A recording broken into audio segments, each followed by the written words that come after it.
Hi mga ka-bakers! Kumusta kayo? Ngayon naman ay gagawa tayo ng oatmeal raisin cookies. Handa na ba kayo? Ang mga kailangan natin ay all-purpose flour 350 grams, oatmeal 100 grams, raisin 250 grams, baking soda 1 teaspoon, salt 1 teaspoon, sugar 300 grams, butter to 25 grams, at 2 itlog. Ilagay na natin ang butter, asin, asukal, 2 itlog, at baking soda. At pagkatapos po ay atin na po itong ilagay sa ating mixer at atin na po itong hayaang magmix. Yung pagmimix nga po pala nito ay mga nasa 5 minuto lamang po. Or kapag po nakita na natin na naghalo-halo na po sila at iisa na po sila ay okay na po ito. Yung wala na rin pong mga buo-buo.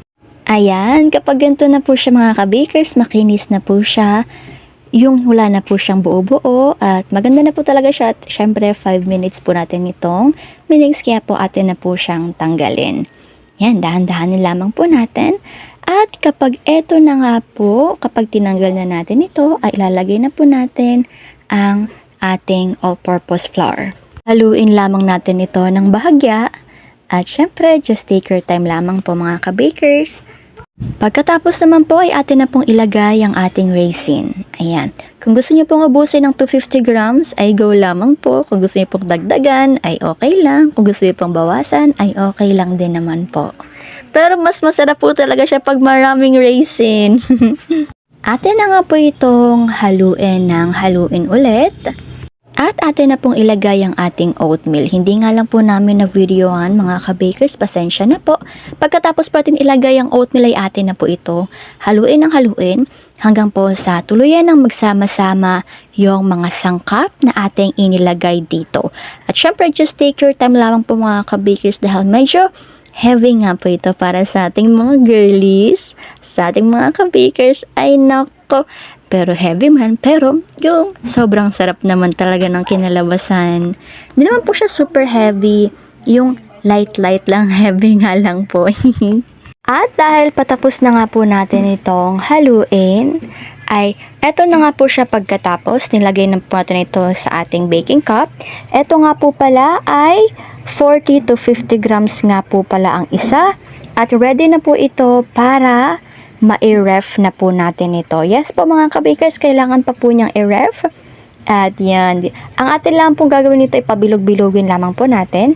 Kukuha tayo, tapos atin po siya yung papabilog. Syempre, 40 to 50 grams nga po ang isa. Kung gusto niyo po, dagdagan ay okay lang, or bawasan ay okay lang din naman po. Kapag ito po ay atin ng i-ref, kailangan po ay 30 to 50 minutes po ito. Pagkatapos naman po ng 30 to 50 minutes sa ref, ay okay na nga po ito para maluto na po natin. Ang oven temperature sa taas ay 200, sa baba ay 200, at ang baking time ay 12 minutes lamang. After 12 minutes ay luto na nga po ang ating yummy na oatmeal raisin cookies. Eto na nga po siya mga ka-bakers. Sobrang init po nito kaya dapat tayo mag-ingat dahil baka tayo po ay mapaso sa ating oven. Okay dog? Sayang po ang ating skin.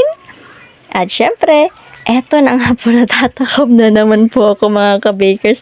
So eto na nga po siya mga ka-bakers kapag luto na. Yan, malamig na nga rin po pala ito kasi medyo pinalamig na po natin ito. At eto na nga, please welcome ang ating finished product ng oatmeal raisin cookies na napakasarap.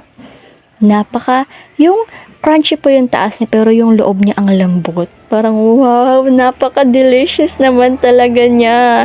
Walang kahit na anong kailangan, yung simple lang siya pero hahanap-hanapin mo talaga. Pwede nga rin po pala natin itong balutin para po maibenta po natin ng 25 or 30 or mga 20. Kung pwede rin naman po itong ibenta ng paisa, nakadepende po yan sa ating costing. Basta po ang mahalaga ay tayo po ay kikita para po eto naman po ang reward sa ating pagbe-bake. At kung ito naman po inyong ipang merienda, abay go naman po talaga mga ka-bakers. Winner na winner po talaga ito dahil napakasarap niya po talaga. Anyways nga po na napapadaldal na naman po talaga ako. Kaya naman, eto na po ang ating food for the soul ngayon. Kawikaan 23 verse 17 at 18. Huwag kang maiinggit sa mga makasalanan, sa halip, si Yahweh ay laging igalang at sundin. Kung magkagayon ay gaganda ang iyong kinabukasan. Amen, amen, amen! Manalig lamang tayo palagi sa Panginoon at maghintay tayo sa Kanya dahil ang lahat ay dadating sa Kanyang perfect na timing. Alrighty? At kung nagustuhan nyo naman po ang ating video ngayon, pwede po bang pa-like, share, subscribe at higit sa lahat ay comment down below kung ano pong masasabi nyo or kung meron naman po kayong request ay i-comment na po natin ito. Maraming salamat po sa inyong lahat. Hanggang dito na lang po muna ako. Paalam muna. Take care at higit sa lahat ay God bless.